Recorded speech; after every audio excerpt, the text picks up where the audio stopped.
Posso parlare? Sì. Sono del tutto scontenta di questa organizzazione che è assurda. Noi disabili siamo dovuti arrivare qua a parcheggiare in posti allucinanti, quasi quasi ci mandavano via, e per entrare a livello, cioè per arrivare quasi vicino al palco non possiamo perché non ci sono pedane. Dobbiamo passare nella sabbia. Tra l'altro nella strada non si vede perché è pieno di totem e tutto, cioè, la visuale è completamente coperta.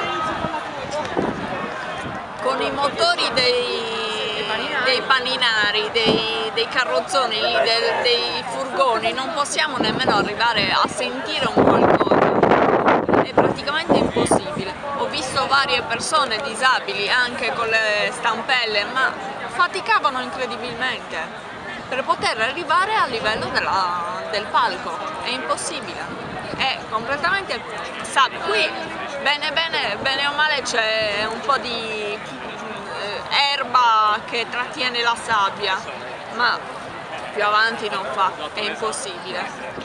Voi vi chiamate? Elisabetta E Giulia. Un saluto a